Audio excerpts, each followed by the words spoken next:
Hello, everyone, and thanks for joining today. My name is Mike Vanoy, Vice President of Product and Marketing at Assure, and got a really important webinar that we need to share some new information with you guys today. As many of you guys know, last week, Thursday, the 9th, September 9th, President Biden delivered a speech at which announced a bunch of changes in federal policy around the attempt to fight COVID. So I want to state from the jump, this is not a political conversation we're having here. We're not pro, we're not anti, we're not red, we're not blue. All we're doing is to do our very best to try to unpack the speech and the policy changes and give our clients, entrepreneurs, small business owners, mid-sized companies the very best information that we can so that you guys can plan accordingly as we navigate all these waters. And no doubt there's going to be plenty more news to come. No doubt there's going to be court challenges. There's going to be policy clarification. But we wanted to share the best information with you that we could out of the gate. So joining me today, I'm really excited to introduce a new member of the Assure team, Mary Simmons. She's a PHR certified, SHRM CP certified. Mary, I'm not going to age you by talking about dates you spent in HR, but really some prestigious companies like Lee Hecht Harrison, started her career Bank of New York, many years as a private HR consultancy, including an adjunct professor for New York Institute of Technology. So a brilliant mind and an amazing addition to the Assure team, and is sure to bring some wisdom and some experience to this conversation. Is not only she navigated these waters before, but she also leads our HR consulting team. So Mary, welcome to today's discussion. Thanks, Mike. I appreciate it. I'm really happy to be here. Okay, so let's just start with the high level here. So if you missed it, hop on YouTube, just search for Biden's speech on a 6-point COVID-19 plan. And there's we also published a blog on this. If you hop on assuresoftware.com/blog, we got a pretty good article where we really unpack that speech and share. There's really kind of two buckets of information. There's the 6 points of President Biden's plan, but then also some pretty major policy changes that are going to affect an awful lot of people here. So at the highest level, the 6 points of the plan included vaccinating the unvaccinated. That was certainly a huge focus of the speech. Further protecting the vaccinated, people who have vaccinations already, and protecting them, how to keep schools open, increasing testing and requiring masking, protecting the economic recovery, and improving care for those with COVID-19.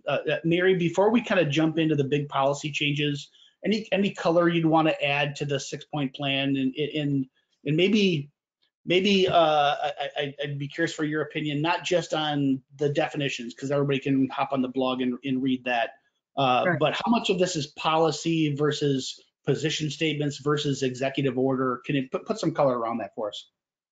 So I think it's a little bit of a combination of all of the above. And I think that everybody on the call, some of the things that I want you to be aware of as we're going through this is there's as many unanswered questions as there is edicts that are going to be coming down the pike.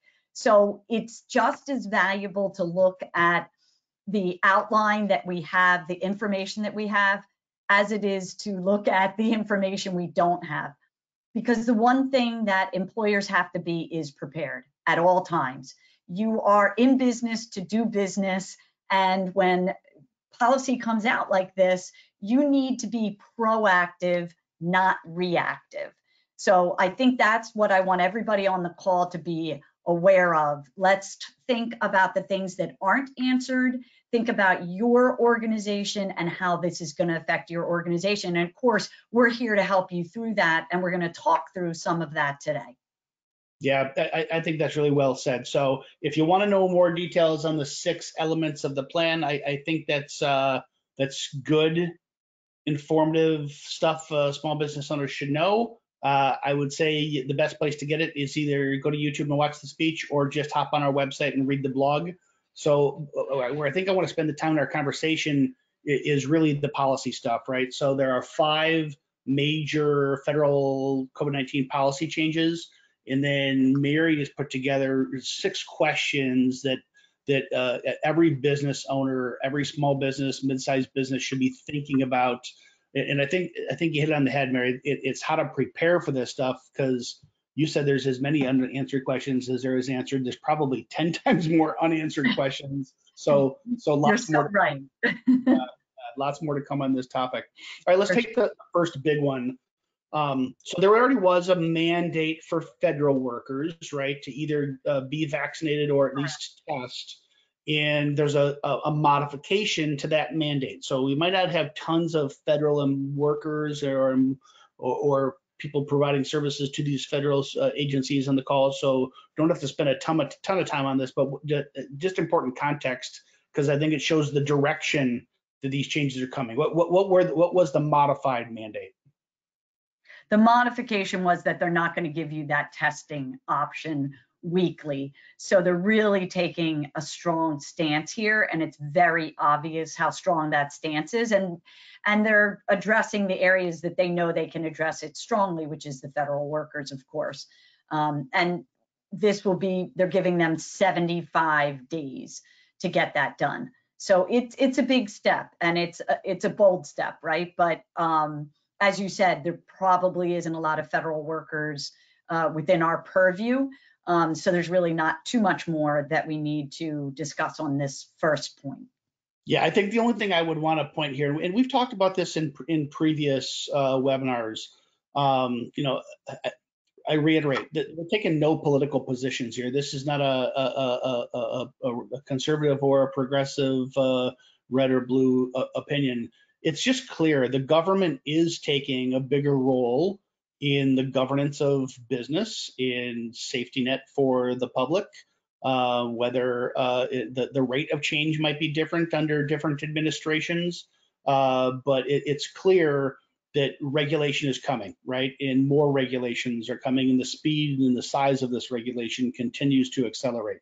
So whether this bullet number 1 applies or not, I think it's just super important that small business owners, mid-sized companies understand and prepare prepare a posture to be able to handle these kinds of changes. Okay, so let's talk about number 2, because this one is a sneaky one, I think, Mary. There's a lot of people are going to think this doesn't apply to them, but there's a whole bunch of people on this call that it does, and they might not realize it.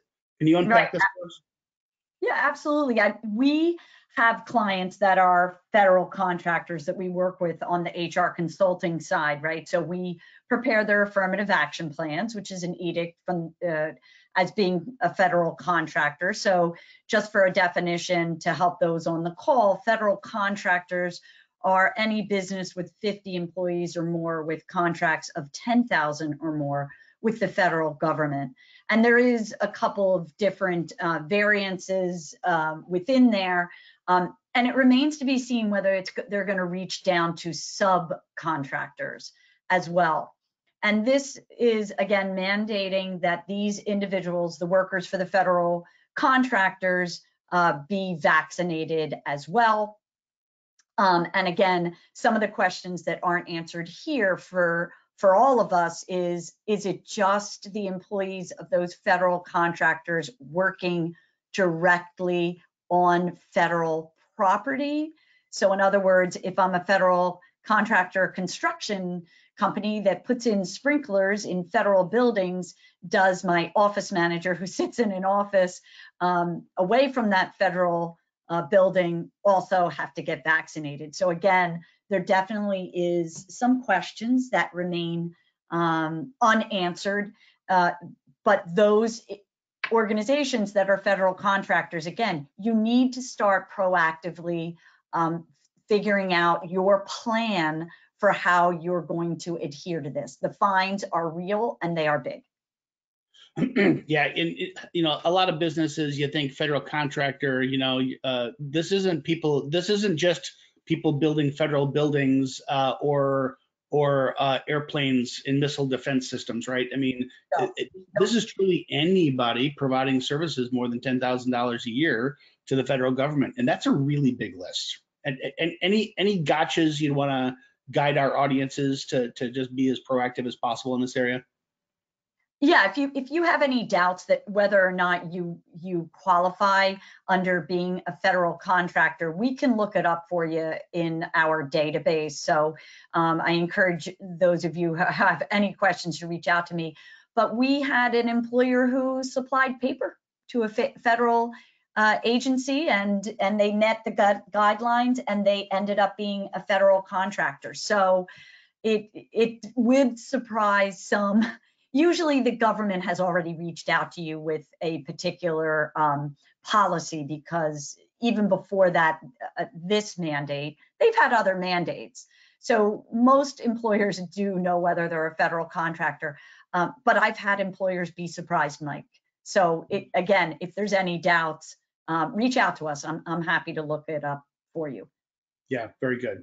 All right, this next one is a huge one, right? And this is where I think rightfully so, getting the lion's share of the attention coming out of this speech is this mandate that businesses with more than 100 employees must vaccinate or test at least weekly. So basically taking what was the prior position for federal employees, but now a requirement for all businesses with more than 100 employees.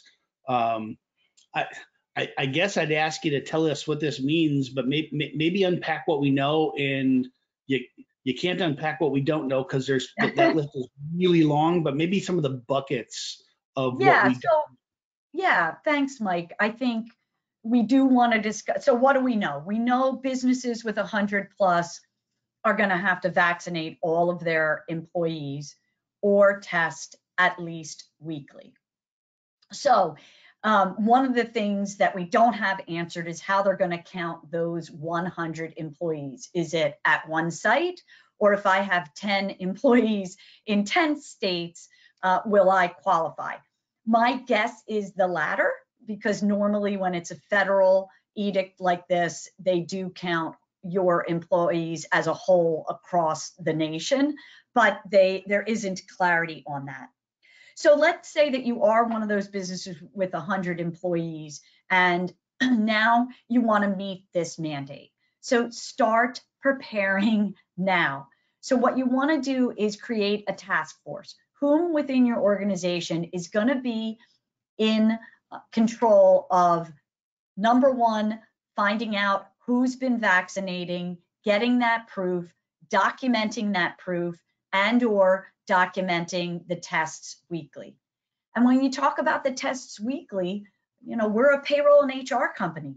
Listen, you've got to pay your employees properly. Number one, Biden has said when they go to get vaccinated, they need to be paid. If they have a side effect from the vaccine, they need to be paid. So you need to work with us at Assure on the payroll side to make sure that you're coding that properly. What time off did you give to get vaccinated, for a side effect? And then let's talk about the testing piece, Mike, because if you have non-exempt employees, the Fair Labor Standards Act is going to tell you that if you mandate something like this, like testing, or for another example, training, the organization has to pay you for that time.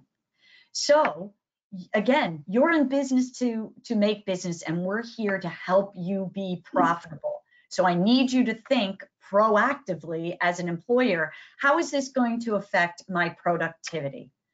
So when are these individuals going to get vaccinated and going to get tested? So if you have 50 people, let's say, getting tested weekly, Mike, you might want to ask them to schedule it at certain times so that you don't have 50 people out on a Monday morning for 3 hours. You're not going to be very productive if that's the case.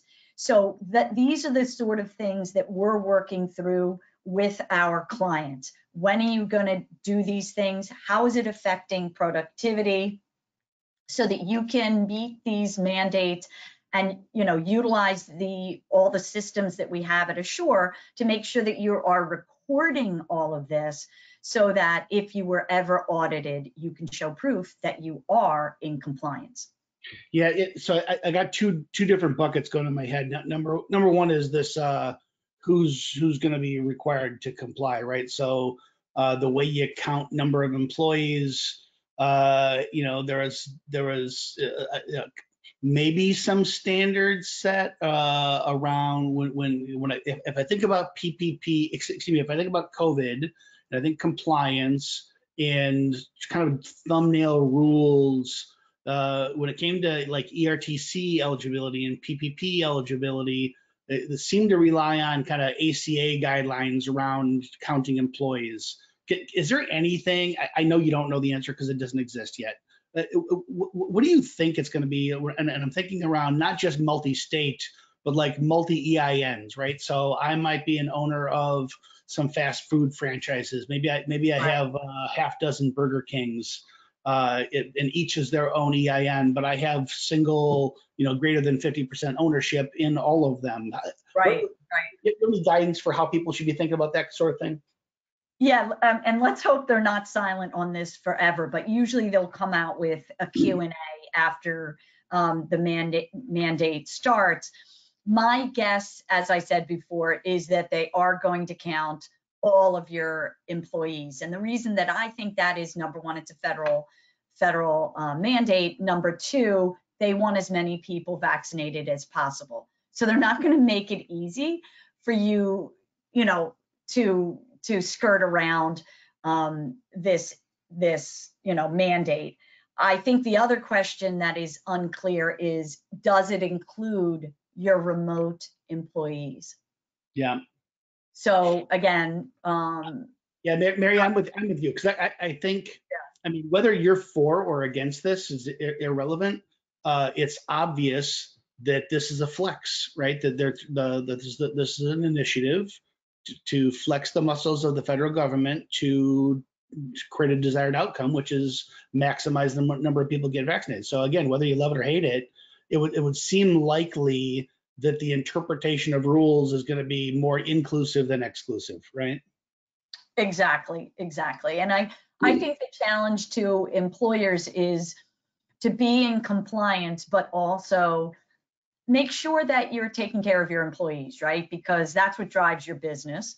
And again, you want to stay on the right side of the mandate, but also walk the line so that you are communicating it clearly to your employees so that it doesn't hurt your company culture and you don't have a mass exodus and they don't all quit and go to an employer with less than 100 employees where the mandate is not applicable. So there's a lot of things for employers to consider. Absolutely. We've already started writing policies and procedures and communications for the employers that we support, Mike. Yeah. Hey, so there's no way we could ever go into and unpack all the, the American Rescue Plan Act, ARPA or FFCRA, but there are existing provisions for how to code pay, how to track pay for employees who are, say, out for if they've, getting vaccinated or out for symptoms that they get from getting vaccinated. Any just like a sentence or two, maybe it's an unfair question, but a sentence or two of guidance for how our audience should think about this is.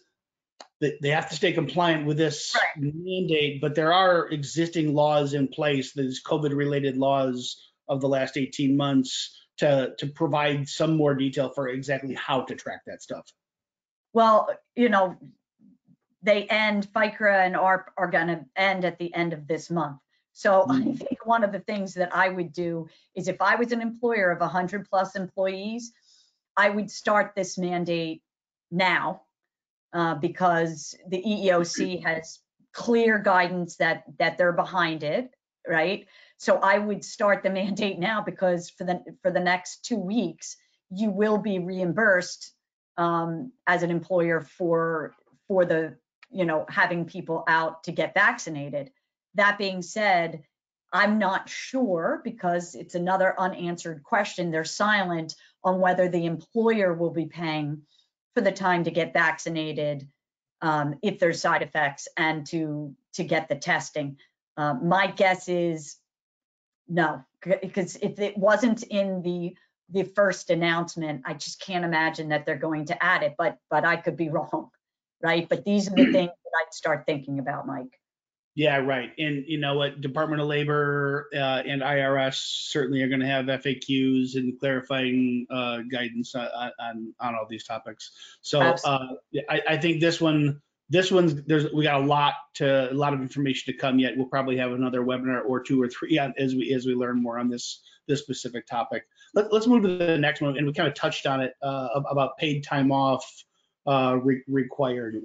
What's maybe, as maybe just a quick primer, what's in, ARPA and existing laws and requirements and ability to reimburse versus what's not as it relates to providing paid time off for employees to go do this?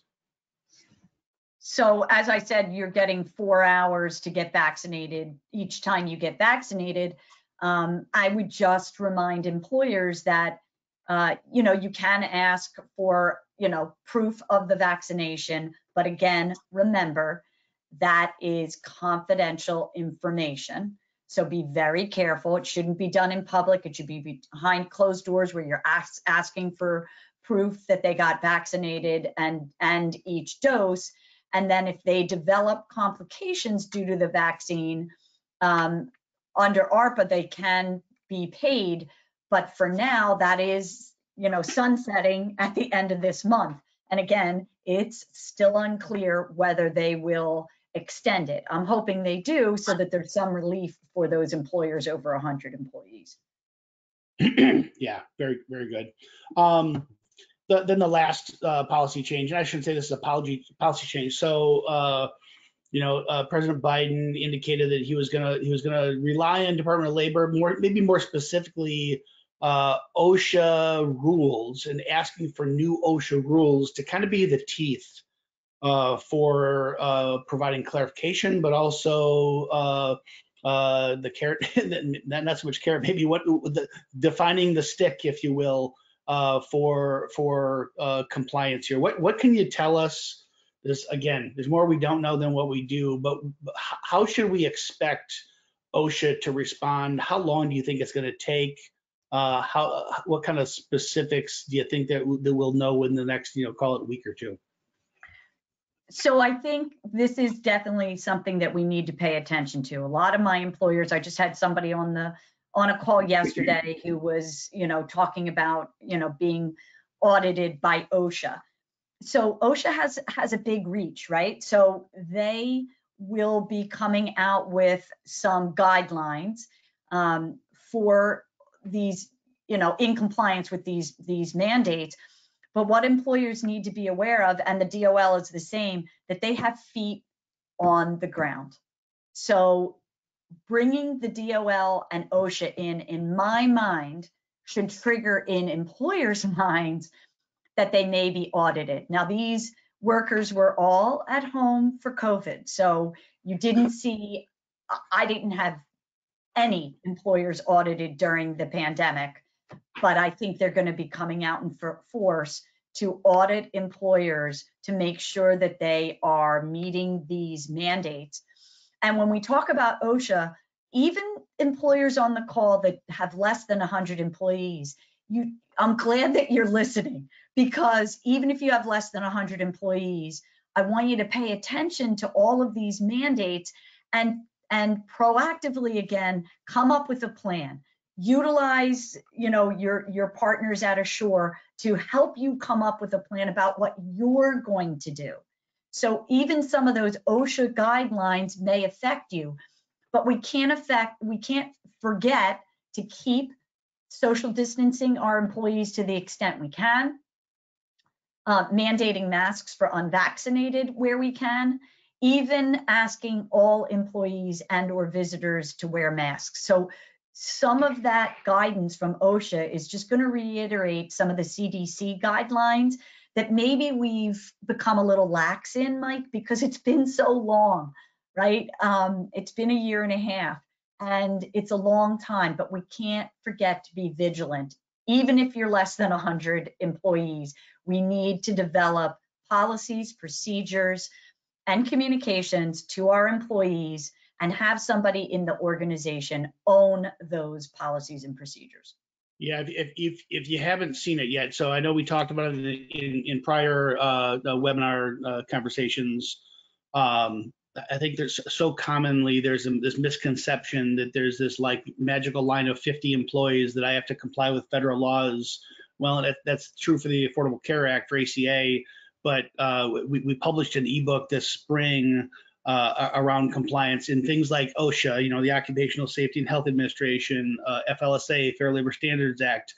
There's all kinds of acronyms that businesses of all sizes must legally comply with, right? I mean, OSHA, FLSA, broad reach, OSHA, broad reach.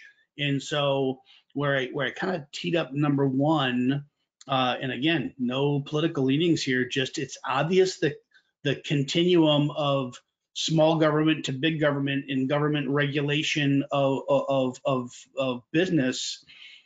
I mean, I would not be shocked at all if, since OSHA doesn't have start and stop at the 100 employee mark, that OSHA could be the mechanism to make rules that would impact smaller employers. So I'm right with you, Mary. I think just because you might have fewer than 100 employees, don't think you're off the hook here. I think as a business owner, you have an obligation to get really smart on this really fast, because you've got to react.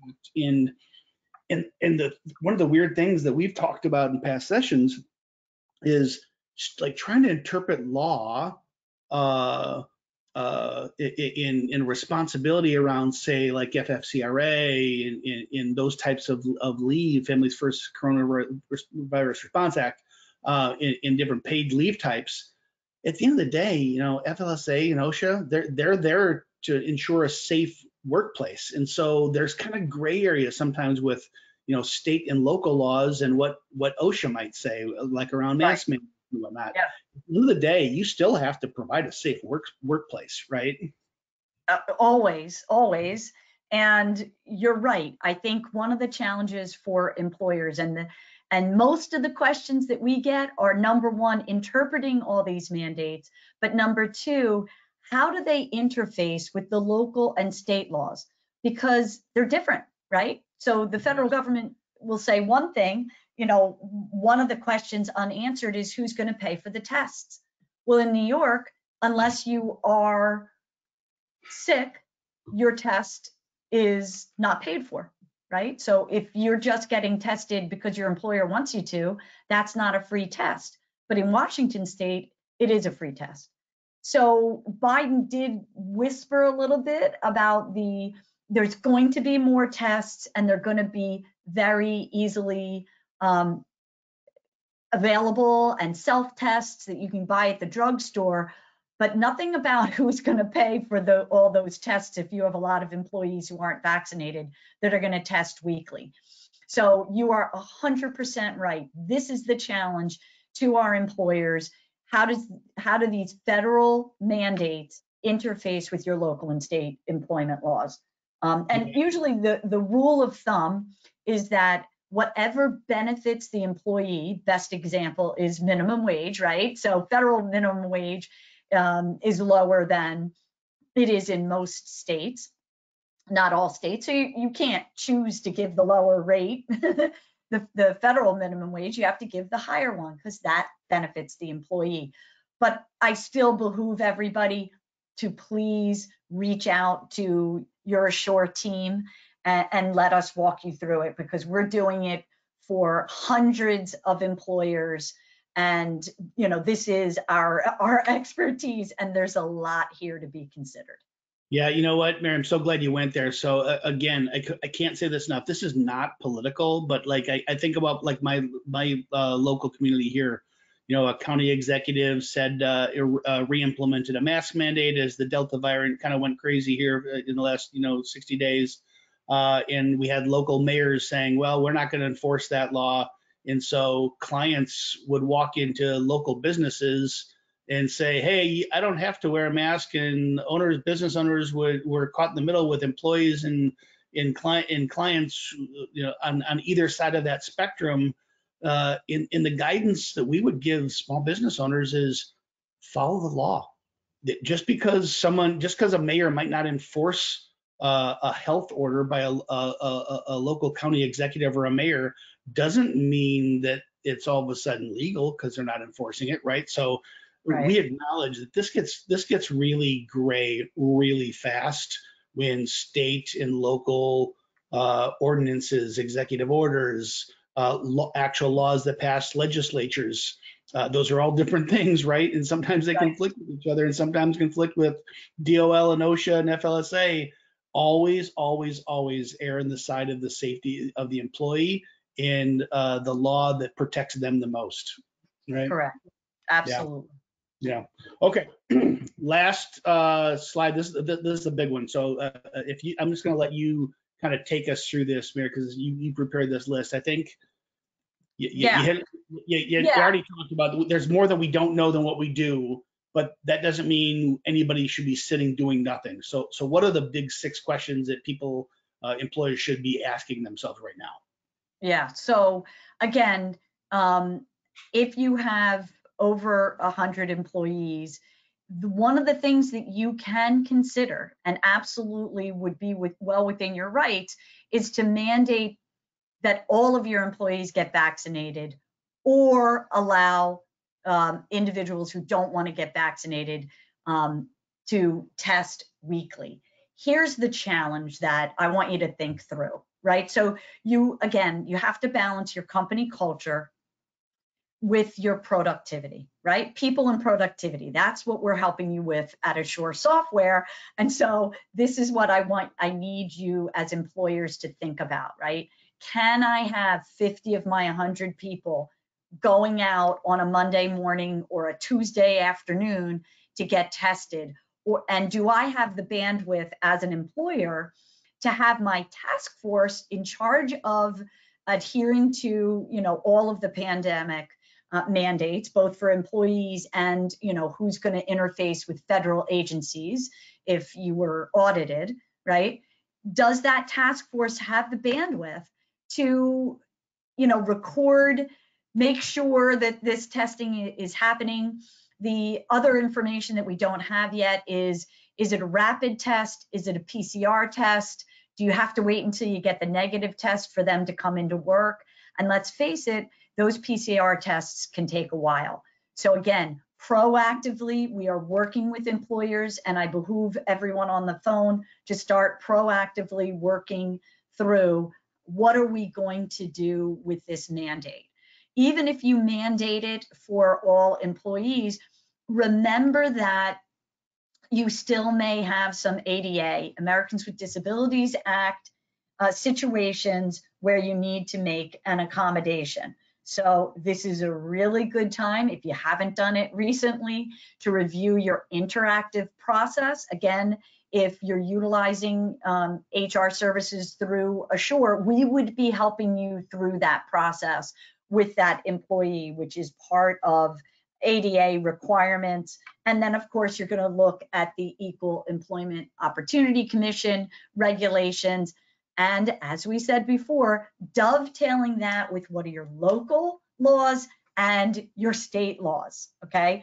So right there, just the first bullet, Mike, is a lot of information for everybody to take in. And again, I want to remind you, if you have less than 100 employees, you still should be having, my recommendation, Mike, is that every 2 weeks there is a communication about COVID, reminding everybody about CDC recommendations, washing hands, antibacterial, social distancing, don't come in if you're sick, things like that. But certainly now that new things have come out, you want to be transparent with your employees. You need to educate your employees to make them feel safe.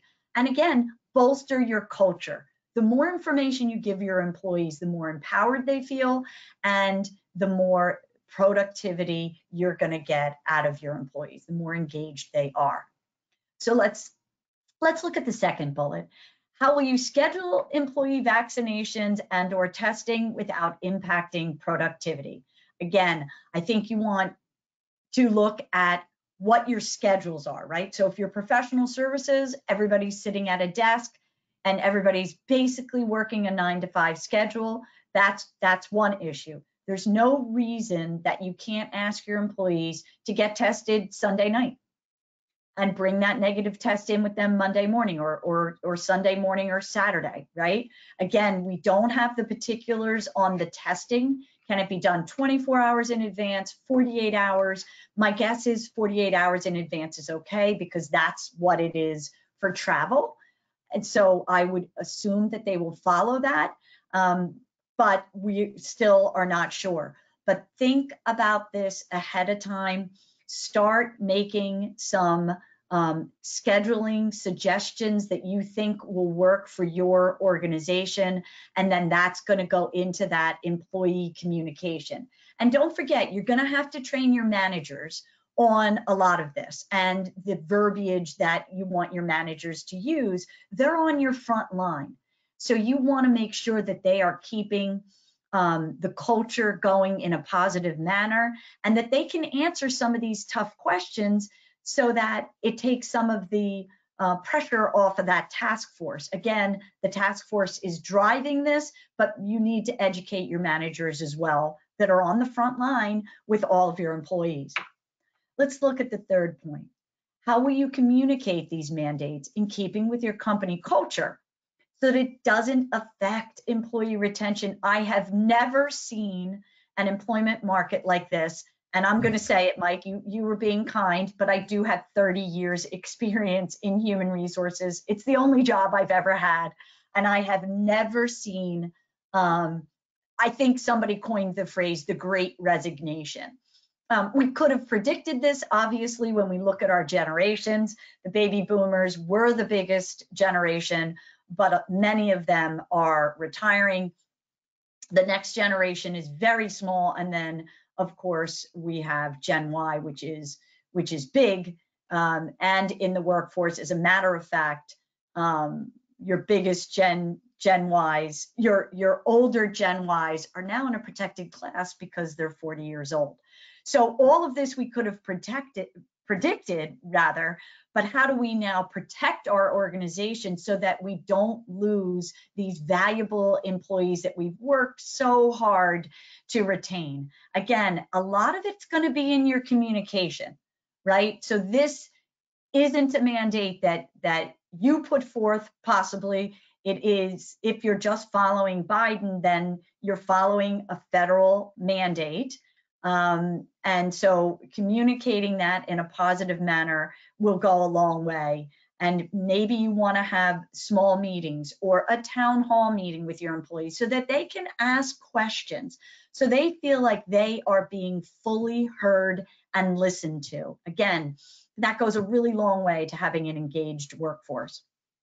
The next bullet, Mike, is what policies will you create to track employee pay? So again, I encourage you, reach out to your partners at Assure Payroll and HR Consulting so that we can help you track when you are paying the individuals for vaccinations and or testing.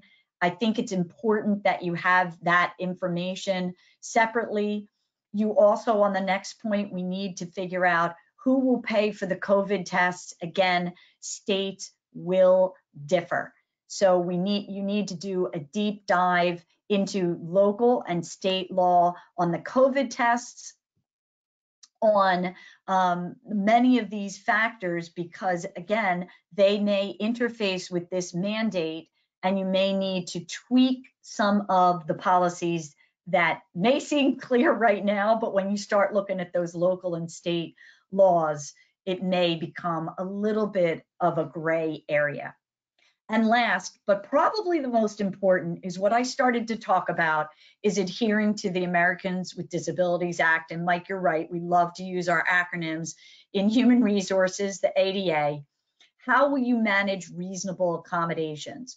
So you may have employees who have already said that they have a religious exemption for the for getting vaccinated, and or a doctor's note saying that they need a reasonable accommodation and can't get the vaccine. So you really do need a professional to walk you through this. Again, you have to have an interactive process with that employee, asking questions. You are able to certainly ask for a doctor's note and even clarification on the doctor's note. But again, you need to be careful in these areas. All of this information needs to be kept confidential. And in all things human resources, don't forget that consistency is one of the most important facets of applying any type of policy.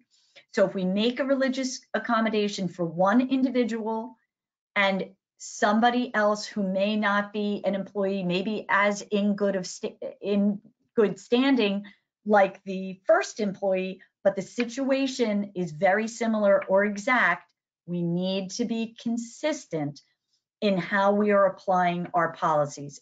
And again, this is something that we are walking our clients through, Mike, every day, because these can be very muddy waters, and COVID has made it, I think, one of the most challenging times for employers and HR professionals. Yeah, and I hate to beat a dead horse because I keep talking about how we really are not taking any political leanings here. We just want to share the best information. You need to take the same approach with your employees, right?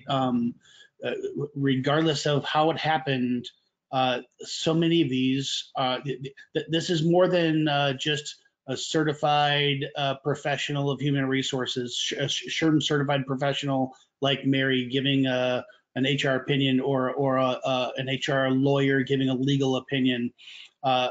Inevitably, so many of these conversations become so politically charged. I received an email, a not so nice email from somebody we invited to this webinar, accusing me of promoting this agenda, right? So the point is, you have to be as transparent and consistent as possible when communicating this with your employees, because they're gonna come at this from a point of view, right? Right. So consistency is just so critical, and just emphasize that while it's almost impossible in my mind for a small business owner, if you run a restaurant, you're an expert in the restaurant business. You're not an expert in HR law. Same thing for construction, same thing for a salon, same thing for any business. So it's almost impossible to get your head around all these competing laws. My only guidance to everybody would be just always err on the side of consistency in what is in the best interest of the employee. If you thumb your nose at some of this because you personally, politically, maybe not political, but it's maybe just for your personal bias, whatever it is, you thumb your nose at this because you disagree and you're going to have some civil disobedience, you should expect to be in a very bad position if authorities come a knocking for you. But if it doesn't give anybody the right to just ignorance is not bliss. You can still get fined. You can still be held very accountable. But you're going to find people on the other side really usually quite willing to work with you if you're giving best effort and showing intent to follow the law, and most importantly, erring on the side of employee safety. Would you have any contrary view there, or any closing remarks for us, Mary?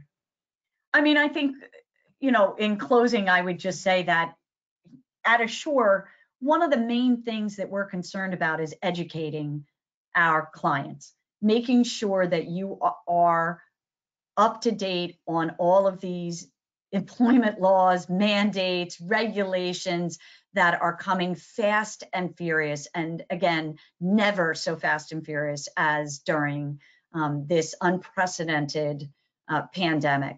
And so one of our main edicts is to help guide you through all of these mandates so that you are A, in compliance, and B, continue to be productive and grow your organizations. That's what we're here to take all of that weight off your shoulders, educate you, and help you follow all these regulations so that your organization can grow and meet all of the goals that you want it to meet. Yeah, Mary, very well said. So I'll save everybody the sales pitch here. But if you want help with HR, you don't have to add, a $75,000 full-time professional. We can help you on a fractional basis for a fraction of the cost. Just a small list of all the things that we help, and Mary's team helps our Assure clients with on a daily basis. So whether you're an existing Assure customer or you're interested in becoming one for payroll services, just some ways that we can help you grow your business and stay compliant in the process. And with that, I just want to thank everybody for joining us today. Reiterate what Mary said. Our goal is to just share the best information. So we know there's lots more to come on this topic. There will be clarifying FAQs that will be published by IRS, by Department of Labor, on the president's new order, specifically around rules for what does and doesn't qualify as 100 employees, and how will EIN aggregation rules apply and such. And as we get that information, we will publish it on the blog and share it in webinars just like this. So until next time, Mary, I just want to thank you so much. I really enjoyed our conversation today and look forward to many more, and want to thank everybody else for joining us today. Thank you.